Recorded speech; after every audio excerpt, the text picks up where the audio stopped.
तर विद्यार्थी मित्रांनो, आजच्या भागामध्ये आपण पाहूया सर्कल या प्रकरणातील म्हणजेच वर्तुळ या प्रकरणातील काही ठराविक संज्ञा की ज्याचा उपयोग पुढील उदाहरणे सोडवण्यासाठी आपल्याला होणार आहे. त्यापैकी सुरुवातीलाच आहे arc of circle. Arc of circle म्हणजेच काय? वर्तुळ कंस. आर्क ऑफ सर्कल म्हणजेच वर्तुळ कंस म्हणजेच वर्तुळाचा ठराविक भाग. या ठिकाणी जर आपण जीवा काढली म्हणजेच कॉर्ड काढली तर आपल्याला या ठिकाणी वर्तुळाचे दोन भाग वेगवेगळे झालेले दिसतात. एक भाग मोठा दिसतोय वरील भाग आणि खालील भाग जो आहे तो लहान दिसतोय. मग या ठिकाणी जे दोन कंस झालेले आहेत एकाला म्हटलं जातं विशाल कंस आणि दुसऱ्याला म्हटलं जातं लघु कंस. विशाल कंस म्हणजेच मेजर आर्क आणि लघु कंस म्हणजेच मायनर आर्क. लघु कंस म्हणजेच मायनर आर्क. आता याचं वाचन कसं केलं जातं? मेजर आर्क जिथून सुरुवात झालेली आहे आणि जिथं शेवट झालेला आहे ते अक्षर दोन्ही टोकाला असतात. म्हणजे या ठिकाणी आर्क पहिलं अक्षर ए, शेवटचं अक्षर बी आणि त्याच्यामध्ये येणारं अक्षर कोणते? वाय. म्हणजे तीन अक्षरी जर आपण कंसाचं वाचन केलं तर व्यवस्थित होतं. फक्त कंसाचं वाचन ए बी जर केलं आपण तर ए बी हा वरचा का खालचा कंस हे लक्षात येत नाही. त्यासाठी त्याच्यामध्ये अक्षर लिहिणं आवश्यक असतं. आणि त्यानंतर मायनर आर्क. मायनर आर्क या ए पासून एक्स आणि बी पर्यंत आहे. त्याचं वाचन कसं केलं जातं? Arc A Y B. म्हणजे तीन अक्षरे वाचन केल्यानंतर या ठिकाणी आपल्याला लक्षात येते की मेजर आर्क म्हणजे विशाल कंस कोणता आहे तर ए पासून वाय कडे, वाय पासून बी कडे हा झाला विशाल कंस. आणि लघु कंस म्हणजेच मायनर आर्क ए पासून एक्स कडे, एक्स पासून बी कडे आणि त्याचं वाचन A minor arc A X B, A X B. अशा प्रकारे दोन कंस असतात, एक मेजर आर्क आणि दुसरा मायनर आर्क. त्याच्यानंतर त्याच्या पुढील जी संज्ञा आहे ती सेंट्रल अँगल. सेंट्रल अँगल म्हणजेच केंद्रीय कोन. म्हणजे केंद्राच्या ठिकाणी होणारा कोन. सेंटरच्या ठिकाणी, सेंटर आता या वर्तुळाचा आहे ओ, मग या सेंटरच्या ठिकाणी केंद्राच्या ठिकाणी होणारा जो कोन आहे त्याला सेंट्रल अँगल म्हणजेच केंद्रीय कोन म्हटलं जातं. ए ओ बी हा केंद्रीय कोन आहे.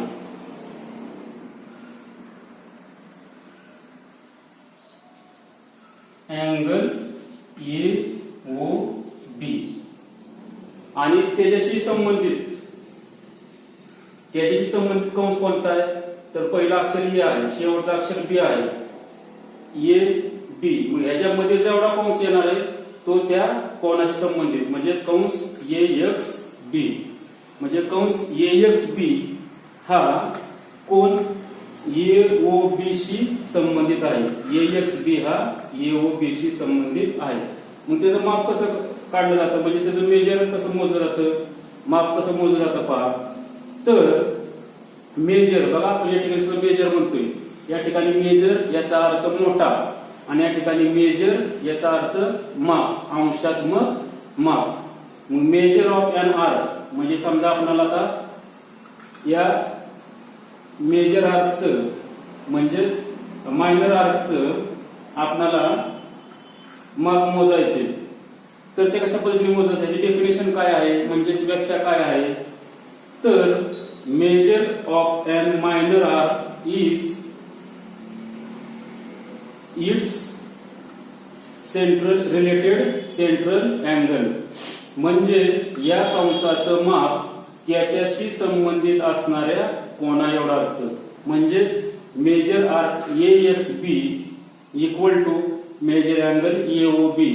म्हणजे जेवढं कंसाचं माप आहे तेवढंच कोनाचं माप. कोनासाठी म्हणजे त्या अँगलसाठी आपण थिटा एक अक्षर घेत असतो. म्हणजे समजा हे 60 अंश असेल तर ए एक्स बी चं माप सुद्धा 60 अंश. 60 अंश मी मेजर म्हणतोय. लेंथ वेगळी, कंसाची लेंथ वेगळी आणि मेजर वेगळं हे पुढे येणार आहे आपल्याला.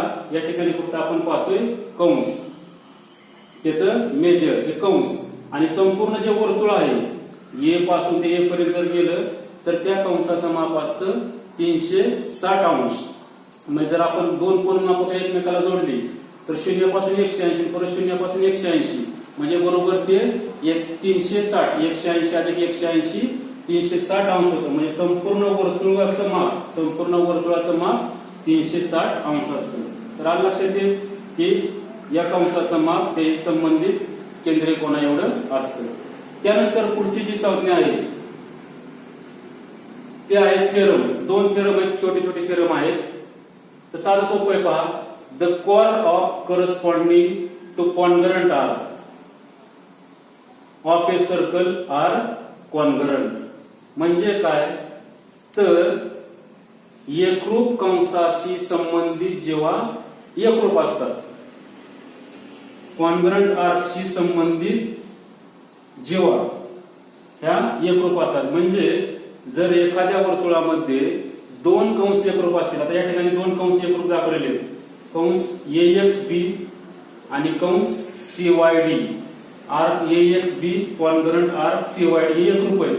तर ह्यांच्याशी संबंधित जेव्हा मग AXB त्याच्या संबंधित जेव्हा कोणती AB, आणि या ठिकाणी सुद्धा लक्षात ठेवायचे की बऱ्याच वेळा पहिलं आणि शेवटचं अक्षर 100% तेच असतं. म्हणजे जे कंसाचं शेवटचं अक्षर आहे आणि पहिलं अक्षर आहे तेच जीवेचं अक्षर. म्हणजे या जीवेशी संबंधित, या कंसाशी संबंधित जेव्हा AB आहे आणि आर्क CYD शी संबंधित जेव्हा CD आहे, म्हणजे जर कंस एकरूप असतील तर त्याच्याशी संबंधित जेव्हा एकरूप असतात. आणि ह्याच्या विरुद्ध काय, जर जेव्हा एकरूप असतील म्हणजेच काय, corresponding arc of congruent chord of a circle are congruent. म्हणजे एकरूप जीवेशी संबंधित कंस ते सुद्धा एकरूप असतात. आता याच्या उलट जर समजा या ठिकाणी जेव्हा एकरूप असतील, समजा जेव्हा एकरूप असतील chord AB congruent chord CD, म्हणजे जेव्हा एकरूप असतील, जर जेव्हा एकरूप असतील तर त्याच्याशी संबंधित, आता जेव्हा AB शी संबंधित कंस आहे AXB, जेव्हा AB शी संबंधित कंस AXB, आणि जेव्हा CD जे आहे त्याच्याशी संबंधित कंस आहे CYD, CD शी संबंधित CYD. मग जर ह्या दोन जेव्हा एकरूप असतील तर या दोन जीवेशी संबंधित असणारे कंस सुद्धा एकरूप असतात. म्हणजे या ठिकाणी फक्त एवढं सगळं जरी नाही लक्षात राहिलं तरी एक लक्षात ठेवायचे की जर कंस एकरूप असतील तर त्या कंसाशी संबंधित जेव्हा एकरूप असतात, आणि जर जेव्हा एकरूप असतील तर त्या जीवेशी संबंधित कंस एकरूप असतात.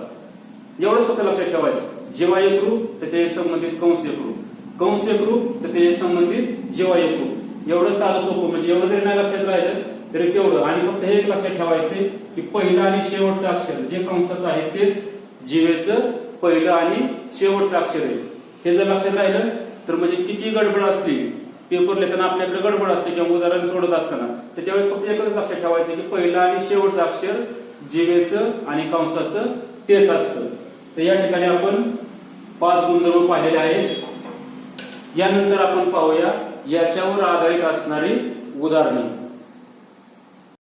यानंतर आपण पाहत आहोत प्रॅक्टिस सेट 3.3 मधील पहिलं उदाहरण.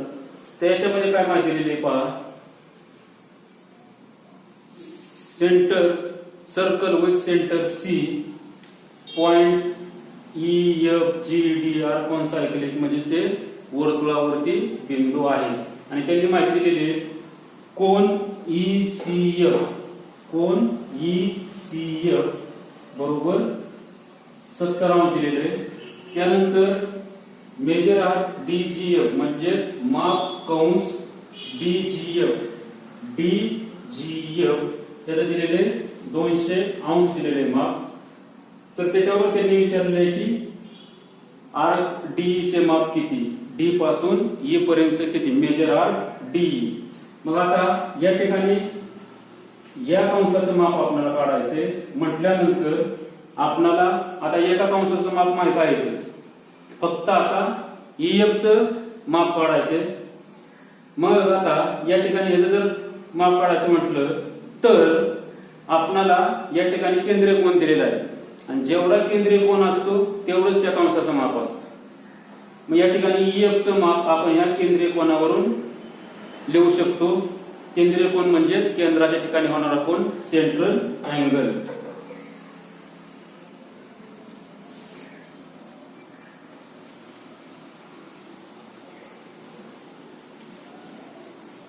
मेजर आर्क EF बरोबर major angle ECF.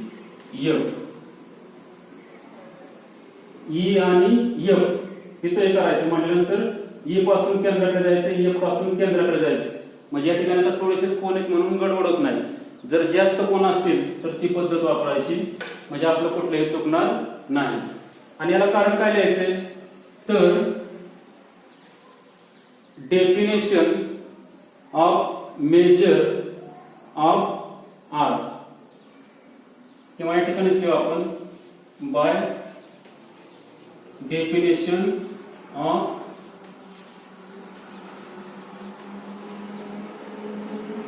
Of minor arc. Definition of measure of minor arc. काय डेफिनेशन तर या कंसाचं माप त्याच्याशी संबंधित असणाऱ्या केंद्रीय कोना एवढं असतं. म्हणजे हे 70 आहे तर हे सुद्धा 70 अंश. या ठिकाणी आपण त्याचं माप लिहिलं 70 अंश. म्हणजे आर्क EF याचं माप आलं आता 70 अंश. त्यानंतर त्याच्या सहाय्याने आपण सहज या संपूर्ण कंसाचं या DE कंसाचं माप काढू शकतो. आता हे संपूर्ण वर्तुळ आहे, D पासून D पर्यंतचं वर्तुळ आणि त्याचं माप असतं 360 अंश. मग आता पहा मेजर आर्क DE अधिक मेजर आर्क DGF अधिक measure arc EF equal to 360 degree. म्हणजे DE ही पहिला कंस अधिक दुसरा कंस अधिक तिसरा कंस मिळून पूर्ण वर्तुळ होते आणि वर्तुळाचं माप असतं 360. मग प्रत्येकाच्या किमती मांडायच्या. DE ची किंमत दिलेली नाही आहे तसंच मेजर आर्क DE अधिक मेजर आर्क DGF दिलेले आपल्याला 200 अधिक मेजर आर्क EF जे आपण किंमत इथं काढलेली 70 बरोबर 360. मेजर आर्क DE 200 अधिक 70 270 बरोबर 360. त्यानंतर 270 चं पक्षांतर करायचं.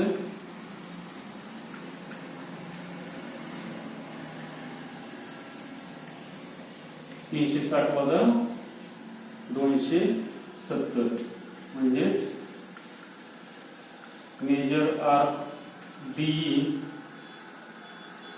बरोबर 260 360 वजा 270 90 अंश आले 90 अंश. हे मिळालं एक क्रमांकाचं उत्तर. साधं सोपं आहे, काय अडचण नाही. त्यानंतर आता दुसरा ह्याच्यात काय विचारलेले माप कंस DEF मेजर आर्क DEF म्हणजे कंस DE अधिक कंस EF त्या दोघांची बेरीज म्हणजेच माप कंस DEF मेजर आर्क DEF बरोबर मेजर आर्क DE अधिक मेजर आर्क EF बरोबर मेजर आर्क DE इथं आपण काढलेली किंमत 90 अधिक मेजर आर्क EF त्याची किंमत सुरुवातीलाच काढलेली 70 आणि मग या दोघांची बेरीज 160 अंश. हे मिळालं 2 क्रमांक. म्हणजे या वर्तुळ प्रकरणामध्ये एवढी साधी सुद्धा उदाहरणं आहेत. आणि जर समजा उदाहरण सोडत असताना आपल्याला गणित का आवड वाटते की ते संबंधित कारण कोणतं लिहायचं, जर चुकून कारण विसरलं तर त्याचा काही जास्त एवढा विचार करायचा नाही. म्हणजे या ठिकाणी तुम्ही कारण सेंट्रल अँगल लिहिलं तरी चालते किंवा by definition of measure of arc हे लिहिलं तरी चालते. म्हणजे या ठिकाणी आता आपल्याला पहा की या कंसाचं माप विचारलं होतं. या कंसाचं माप माहिती असण्यासाठी हा संपूर्ण एक पहिला कंस आणि दुसरा कंसाचं माप माहिती असणं आवश्यक आहे. मग त्यासाठी आपण सहजासाठी आता पहिल्या कंसाचं माप माहित होतं, दुसऱ्याचं माहित नव्हतं. दुसऱ्या कंसाचं माप त्या केंद्रिक कोनावरून मांडलं ते 70 आलं. मग संपूर्ण वर्तुळाची बेरीज असते, माप असतं 360 अंश. मग 360 मधून 200 आणि 70 वजा केलं म्हणजे आपल्याला मिळालं डी. त्यानंतर दुसरा प्रश्न विचारला होता की मेजर आर्क डीईएफ किती, म्हणजे याचं संपूर्ण माप किती. तर हा एक डीई कंस आणि ईएफ कंस त्या दोन कंसांच्या मापांची बेरीज केली की लगेच आपल्याला मिळते माप कंस डीईएफ. अशा प्रकारे आपलं प्रॅक्टिस सेट 3.3 मधील पहिलं उदाहरण सोडून झालेलं आहे. यानंतर आहे याच प्रॅक्टिस सेट मधील 2 क्रमांकाचं उदाहरण. या ठिकाणी सांगितले triangle QRS is an equilateral triangle. Equilateral triangle म्हणजे समभुज त्रिकोण, म्हणजे त्याच्या तीनही बाजू समान. मग आता या ठिकाणी पुढे काय दिले त्यापेक्षा याचा गुणधर्म अगोदर लिहून मोकळं व्हायचं. कारण इक्विलॅटरल जे अर्थ दिलेले त्यातले जे 3 कोन किंवा 3 बाजू आपल्याला समान दाखवायचे आहे. पहा triangle QRS is an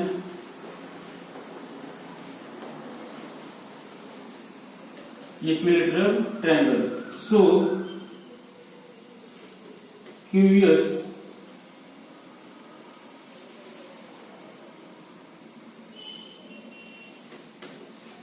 side QS congruent सुरुवातीला RS लिहू आपण. RS congruent side QS congruent side QR. म्हणजेच हा समभुज त्रिकोण आहे त्यामुळे त्याच्या 1, 2 आणि 3 या तीनही बाजू समान लांबीचे आहेत, एकरूप आहेत. हे झालं पहिले. त्यानंतर आता त्यांनी काय विचारलेलं आहे की जर आता या बाजू एकरूप आहेत तर हे तीनही कंस एकरूप आहेत. RS कंस, कंस QS आणि कंस QR हे कंस एकरूप आहेत. आणि कंस कधी एकरूप असतात आपण मागच्या व्हिडिओमध्ये पाहिलं की कंस कधी एकरूप असतात जर त्यांच्याशी संबंधित जेव्हा एकरूप असतील. मग आता कंस RS शी संबंधित जेव्हा RS आहे, त्यानंतर कंस QS शी संबंधित जेव्हा QS आहे, त्यानंतर कंस QR शी संबंधित जेव्हा QR आहे.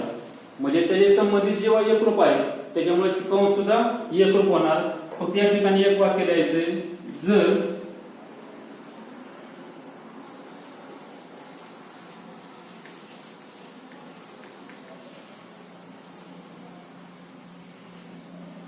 corresponding chord are congruent तर arc are congruent.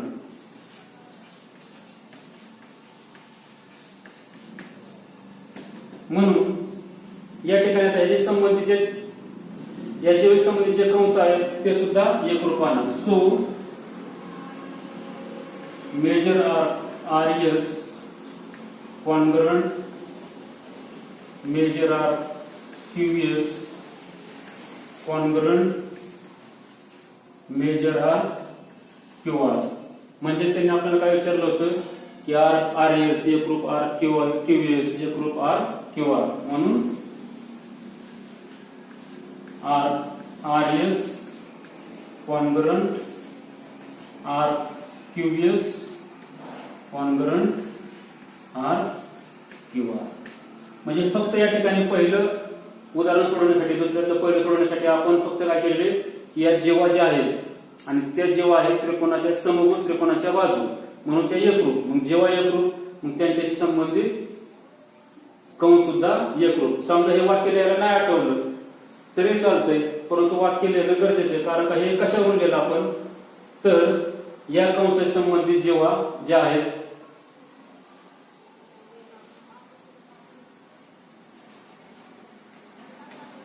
corresponding chord are congruent, then are congruent. किंवा म्हणजे संबंधित आर्कशी संबंधित ह्या जेव्हा आहेत म्हणून ते एकरूप आहेत. म्हणजे झालं पहिलं. त्यानंतर दुसऱ्यामध्ये काय विचारलेले की क्यू आर एस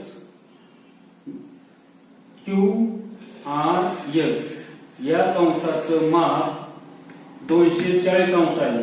या कंसाचं माप 240 अंश आहे हे सिद्ध करा. म्हणजे डायरेक्ट त्यांनी उत्तर दिले यांचं माप 240 आहे, परंतु ते कसं आहे ते सिद्ध करायचं. आता पहा, हे पूर्ण वर्तुळाचे कंस आहेत आणि ते प्रत्येक कंस समान आहे.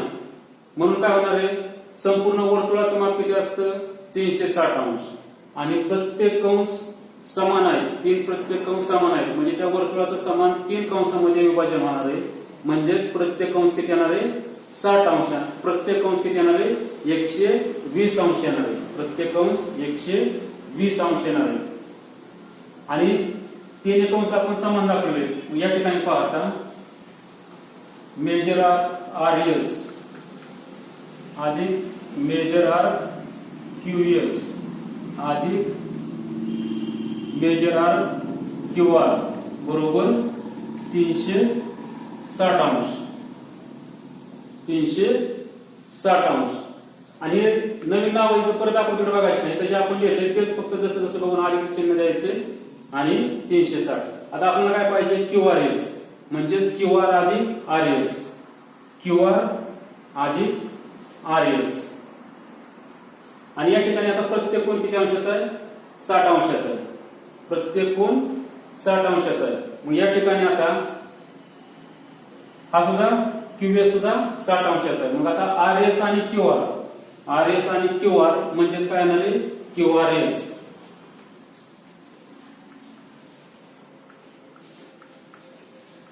दुसऱ्या पायऱ्याला काय मांडलेले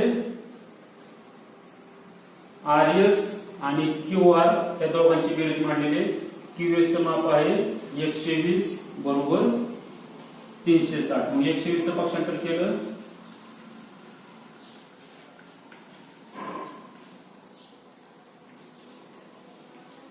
,360 वजा 120 म्हणजे किती आलं 240 अंश. म्हणजेच क्यू आर एस चं माप किती आलं 240. किंवा दुसरी पद्धत आहे, प्रत्येक कंसाबद्दल x घ्यायचं. मग ते x अधिक x 3x येणार. 3 चं पक्षांतर म्हणजे एका कंसाचं माप आलं 120. मग परत या प्रत्येक कंसाचं माप आलं 120. मग 120 अधिक 120 240. म्हणजे उदाहरण सोडवण्याच्या वेगवेगळ्या पद्धती असतात. आपल्याला जी सोपी कोणती पद्धत वाटते ती वापरायची. किंवा या ठिकाणी जरी डायरेक्ट तुम्ही लिहिलं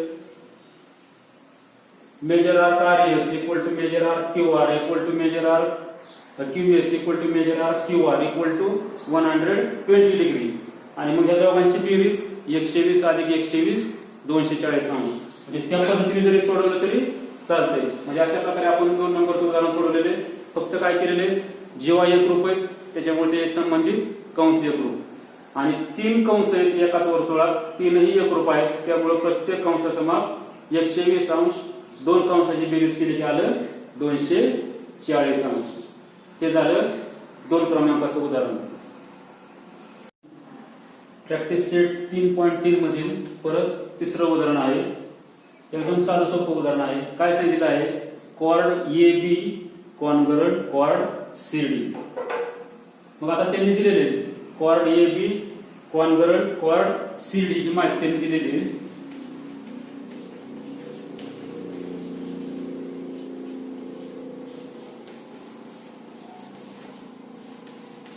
म्हणजे माहिती मी कशासाठी लिहिली, जर जीवा एकरूप असतील तर त्यांच्याशी संबंधित कंस सुद्धा एकरूप असतात। जीवा AB शी संबंधित कंस कोणता, पहिला अक्षर ए, शेवटचा अक्षर बी, म्हणजे इथून ते इथपर्यंतचा कंस म्हणजे कंस ACB, arc ACB congruent arc, कोणता आर्क, सी पासून डी पर्यंत, सी पासून डी पर्यंत म्हणजे CBD,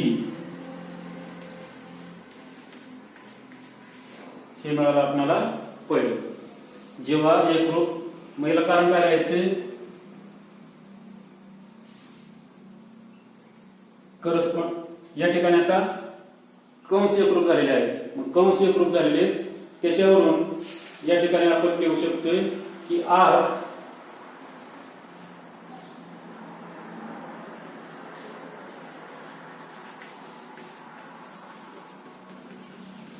corresponding to congruent chord, arc corresponding to congruent chord, तर म्हणजेच हे जे आर्क म्हणजेच कंस आहेत ती या एकरूप जीवांशी संबंधित कंस आहेत, एकरूप जीवांशी संबंधित कंस म्हणून ते एकरूप। मग आता कंस एकरूप झाले, आता पहिला कंस आर्क ACB म्हणजेच कोणता कंस आहे बघा, आर्क ACB म्हणजेच आर्क AC अधिक आर्क CB,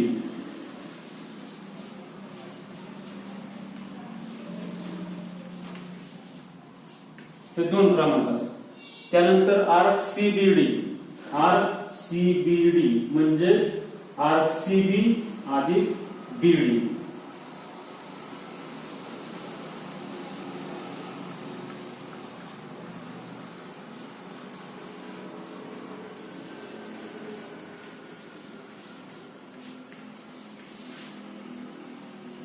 मग आता पहा या ठिकाणी आर्क ACB आणि आर्क CBD हे दोन्ही समान आहेत, म्हणजे डावी बाजू समान आहे, डावी बाजू समान आहे म्हणजेच उजवी बाजू सुद्धा समान असणार आहे।